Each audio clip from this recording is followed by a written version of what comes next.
Hello and नमस्कार दोस्तों, आप सभी का माँ ब्रह्माणी क्लासेस में एक बार फिर से स्वागत करता हूँ। और जैसा कि मैंने आपको कल बता दिया था कि हम कल से राजस्थान हिस्ट्री पढ़ेंगे, और राजस्थान हिस्ट्री में हम आज स्टार्ट कर रहे हैं, वो कर रहे हैं जालोर का चौहान वंश। जब जालोर के चौहान वंश की बात करें तो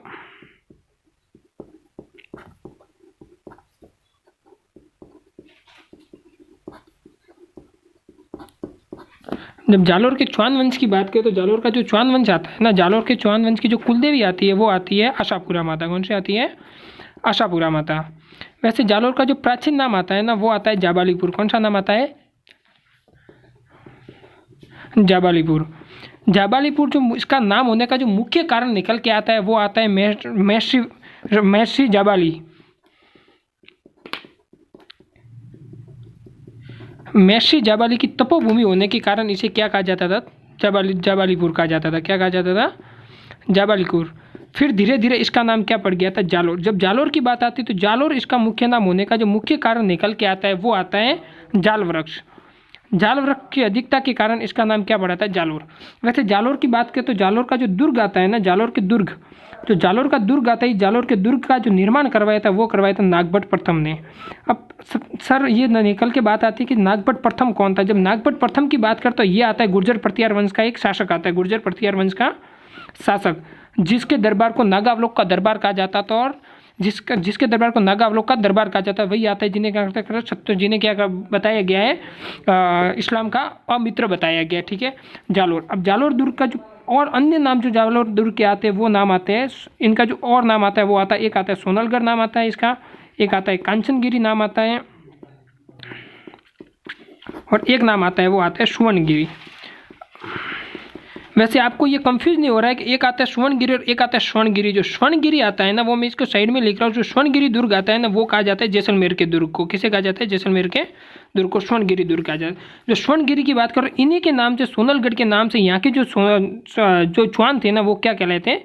सोनगरा चौहान कहलाते हैं, सोनगरा चौहान कहलाते हैं। जब बात को हम आगे बढ़ाते तो एक आता है 1177 की बात आती है। 1177 में पाली का शासक होता है, पाली नाडोल में जो शासक होता है उनका नाम होता है अल्लन, और अल्लन का एक पुत्र आता है जिनका नाम होता है कीर्तिपाल। कौन होता है? कीर्तिपाल। जब हम कीर्तिपाल की बात करते हैं तो कीर्तिपाल द्वारा उस समय मेवाड़ आता है, और मेवाड़ के शासक आते हैं जिनका नाम आता है समर सिंह। क्या नाम आता है? सॉरी, सामंत सिंह नाम आता है। और सामंत सिंह का एक भाई होता है जिनका नाम होता है कुमार सिंह। ये बात आती है 1177 की। ठीक है, सामंत सिंह वही थे जिनके पिता का नाम था श्याम सिंह, और श्याम सिंह वही थे जिनके पिता का नाम था रण सिंह। हालांकि हम मेवाड़ के इतिहास में घुसने से बेहतर है कि हम जालोर के चौहान वंश पर वापस आ जाते हैं। और ये बात आती है कीर्तिपाल चौहान द्वारा सामंत सिंह पर आक्रमण किया जाता है। ये आता है 1177 ईस्वी में। लेकिन इसमें क्या हो जाता है? कीर्तिपाल की जीत हो जाती है और मेवाड़ को जीत लिया जाता है, मेवाड़ पर अधिकार हो जाता है। लेकिन जो सामंत सिंह है ना, इसका भाई आता है कुमार सिंह, और कुमार सिंह द्वारा पुनः आक्रमण कर लिया जाता है कीर्तिपाल पर, और कीर्तिपाल को क्या करा दिया जाता है? हरा दिया जाता है। हराने के बाद पुनः मेवाड़ पर अधिकार किसका हो जाता है? कुमार सिंह का। जब कुमार सिंह का इस पर पुनः अधिकार हो जाता है तो उसके बाद इसका पीछा किया जाता है, और ये कहाँ तक? नाडोल पाली तक कुमार सिंह पहुंच जाता है, और नाडोल पाली को भी समाप्त कर लेता है। उसके बाद जो कीर्तिपाल चौहान है वो पहुंच जाते हैं जालोर, और जालोर पहुंचने के बाद ये जालोर में आकर 1181 ईस्वी, ये सन याद रखना, बहुत बार एग्जाम में पूछा जा चुका है कि 1181 में ये क्या करते हैं? जालोर में चौहान वंश की स्थापना कर देते, जालोर में चौहान वंश की स्थापना। और ये जालोर में चौहान वंश की स्थापना के साथ ही जालोर में क्या करते हैं? जांगलेश्वर महादेव का मंदिर का निर्माण करते, जांगलेश्वर महादेव मंदिर का निर्माण। जांगलेश्वर महादेव मंदिर का निर्माण करवा लिया जाता है। और इसको जो एक फेमस कवि आते हैं जिनका नाम आता है मुनोत नैन्सी। क्या नाम है? मुनोत नैन्सी। मुनोत नैन्सी द्वारा इन्हें क्या कहा जाता है?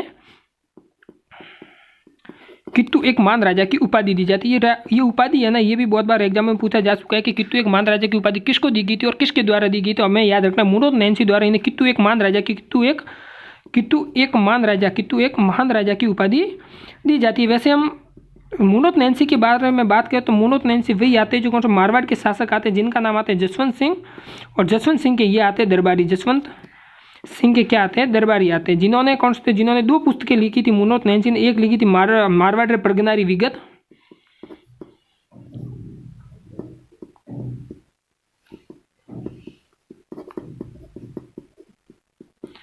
मारवाड़ प्रगनारी विगत, और जो दूसरी लिखी थी वो लिखी थी नैन्सी रिख्या, जो काफ़ी प्रसिद्ध पुस्तक आती है। ख्यात। और जो मुनोत नैन्सी इन्हें भी कौन सा मुंशी देवी प्रसाद द्वारा राजस्थान का अबुल फज्जल कहा गया था। राजस्थान का अबुल फज्जल, तो ये भी एग्जामों में पूछा जा चुका है कि अबुल फज्जल, राजस्थान का जो अबुल फज्जल है वो किसके द्वारा और किसको कहा गया था, तो वो कहा गया था किसके द्वारा गया था, मुंशी देवी प्रसाद द्वारा। हालांकि हम मारवाड़ में घुसने से बेहतर है कि हम जालोर के चौहान वंश की बात करें। और मुनोत नैन्सी जो कीर्तिपाल चौहान आते हैं उनके बाद जो अगले शासक बनते हैं उनका नाम आता है समर सिंह। समर सिंह की बात करें तो ये कौन से थे, कीर्तिपाल के उत्तराधिकारी थे, कीर्तिपाल के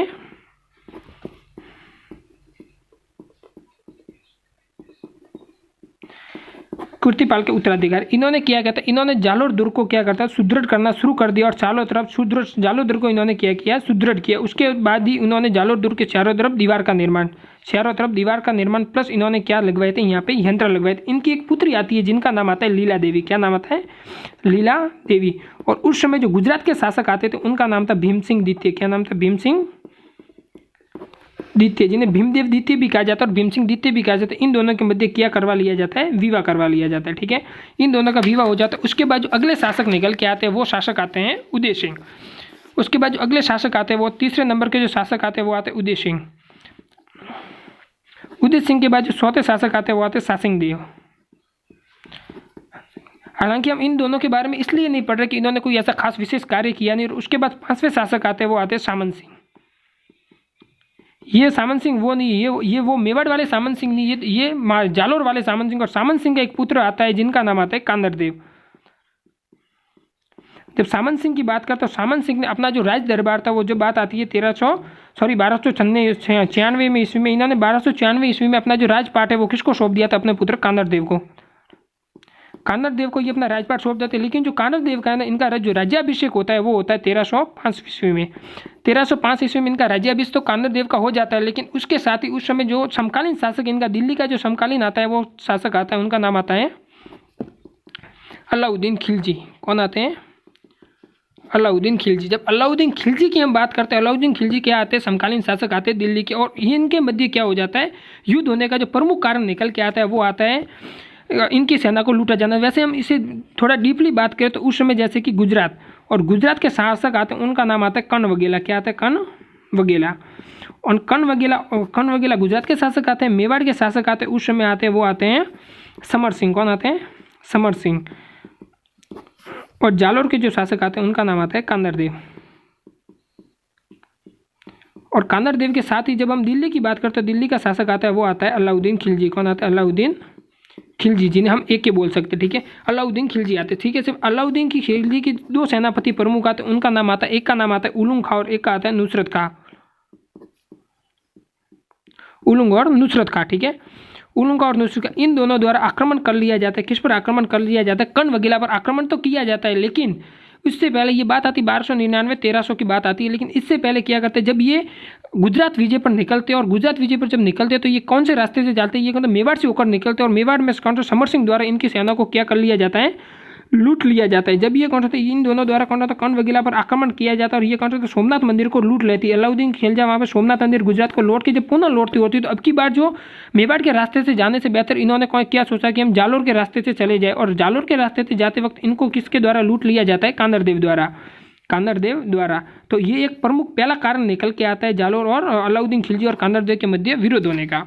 उसके बाद जो दूसरी बात निकल के आती है वो निकल के आती है जब ये 1305 में ये हो जाता है। उसके बाद जो दूसरी निकल के आती है वो सिमना आती है। लेकिन इससे पहले जो बात इस प्रकार घटना घटती है कि 1305 में अलाउद्दीन खिलजी का एक सेनापति आता है, अलाउद्दीन सेना का एक सेनापति आता है जिसका नाम आता है एन उल्क मुल्तानी।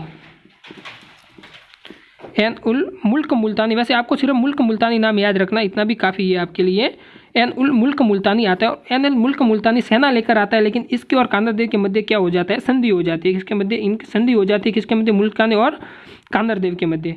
जब कांदर देव और इन दोनों के मध्य जब संधि हो जाती है तब कांदर देव द्वारा इस संधि में यह प्रस्ताव रखा जाता है कि जो कांदर देव का पुत्र आता है जिसका नाम आता है वीरम देव। क्या नाम आता है, वीरम देव। और वीरम देव को कहाँ पे भेज दिया जाए, दिल्ली दरबार में। वीरम देव को कहाँ पे भेज दिया जाए, दिल्ली दरबार में।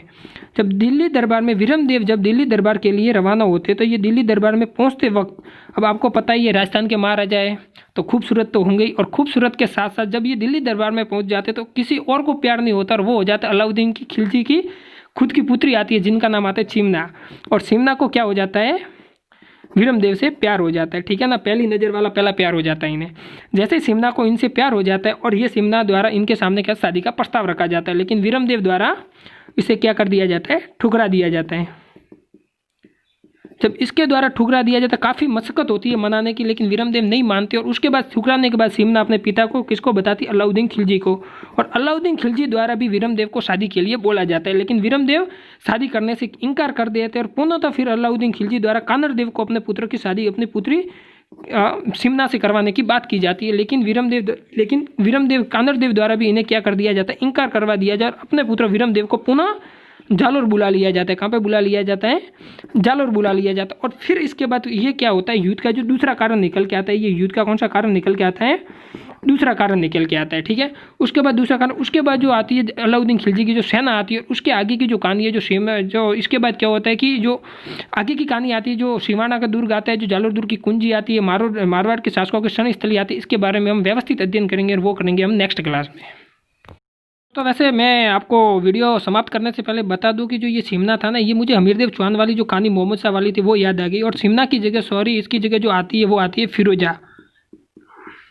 आपको फिरोजा याद रखना है, जो फिरोजा को यहाँ वीरमदेव से प्यार हो जाता है और ये कहानी को इसी प्रकार जो आगे बढ़ती है। वैसे मैंने कहानी तो सही बताई थी, सिर्फ मैंने नाम में गलती कर दी थी और ये नाम आपको फिरोजा याद रखना है।